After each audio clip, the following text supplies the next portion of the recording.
السلام عليكم ورحمة الله وبركاته. بسم الله والحمد لله والصلاة والسلام على نبينا محمد وعلى جميع الأنبياء والرسل أجمعين، أما بعد.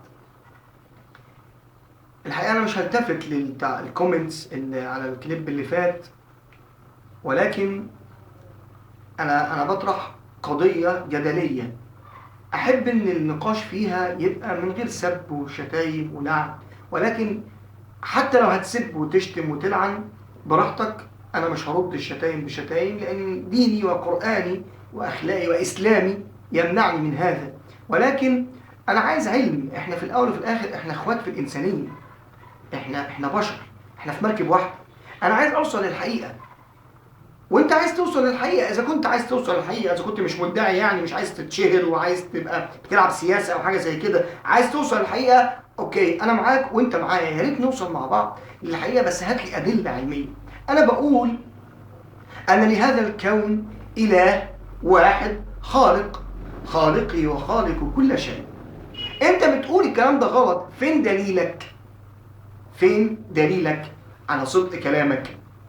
أنت الدليل الوحيد عندك هو اللي أنت بتعتمد عليه هو نظرية التطور لداروين، لتشارلز داروين. ماشي، نتكلم في نظرية التطور لتشارلز داروين. الأول قبل ما نتكلم في النظرية، نتكلم في معايير ومفاهيم ومنهج قبول أي نظرية. وضع مراكز البحث العلمية في العالم، في أوروبا وروسيا وأمريكا وفي كل دول العالم، مراكز البحث العالمية وضعوا معيارين لقبول أي نظرية. إيه هما المعيارين دول؟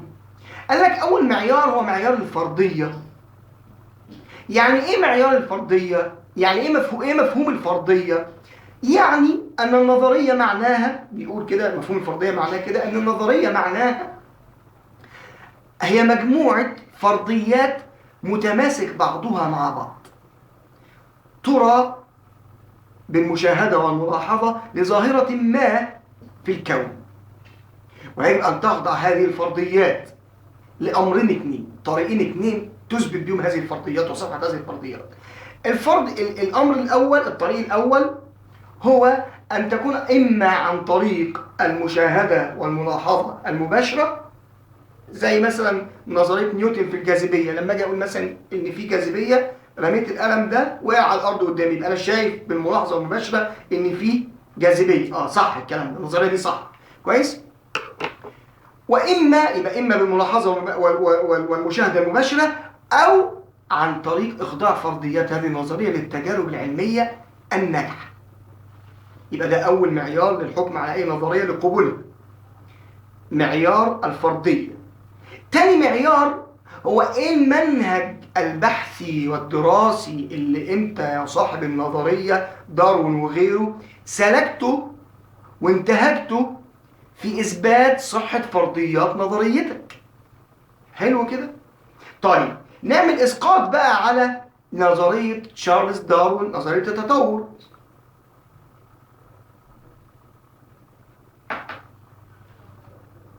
إيه؟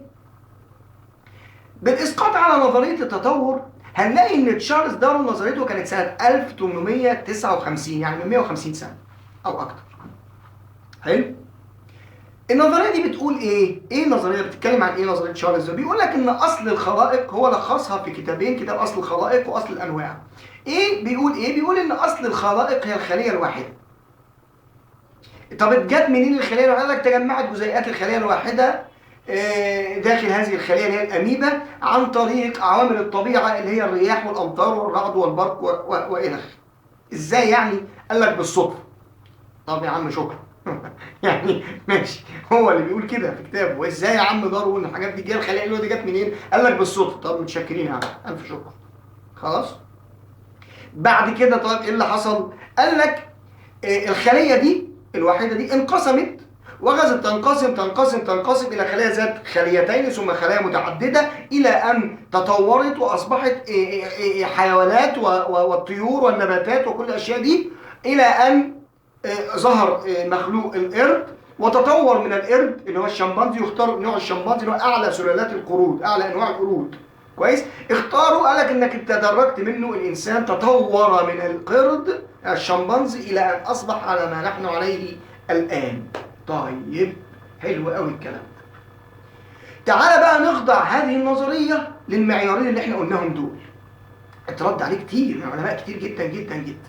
وهو شخصيا خلي بالك برضه تشارلز داروين، يعني هو راجل كان منصف الى حد ما، يعني نقول اللي لنا واللي علينا، لان اسلامنا علمنا العدل والانصاف. هو عمل فصل اسمه الفصل السادس في كتاب اصل الانواع. قال في الفصل، سمى الفصل ده بعنوان ايه؟ مشكلات النظريه او معوقات النظريه. ايه يا عم تشارلز؟ قال لك انا مش عارف ايه الحلقه المفقوده اللي ما بين انتقال القرد وتطوره وتحوله الى ان اصبح انسان. في حلقه مفقوده في النص. هو بيقول مش عارف، يعني هو قال بصراحه، وسابها بقى مفتوحه للي هيجوا من بعده يكملوا البحث وراه في هذا الامر ويصلوا. طيب نشوف بقى اللي بعده جم قالوا ايه.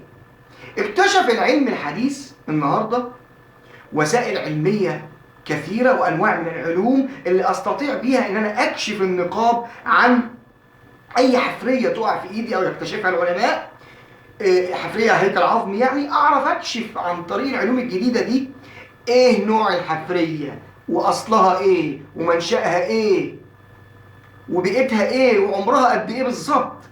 ايه العلوم الحديثه اللي اكتشفها العلم الان؟ زي مثلا علم المناعه، علم الكيمياء الحياتيه، علم المواصفات الدمويه، علم الشريط الوراثي الدي ان ايه. الحاجات دي كلها علوم هيئت لي الفرصه واتاحت لي الفرصه ان انا لما تقع في ايدي حفريه اعرف اجيب اولها من اخرها.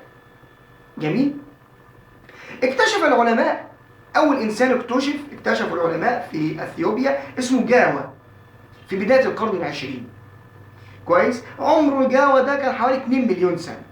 وبعدين اكتشف العلماء انسان مدغشقر وكان عمره 30,000 سنة. وبعدين اكتشفوا إنسان أفريقيا وكان عمره 20,000 سنة. وبعدين إنسان جبال الألب وكان عمره 6,000 سنة. ثم اكتشفوا العلماء لوسي. جميل. وعمر لوسي 3 مليون سنة، وده أقدم حاجة كان وصل لها لغاية العصر الحديث العلماء في اكتشافاته. جميل.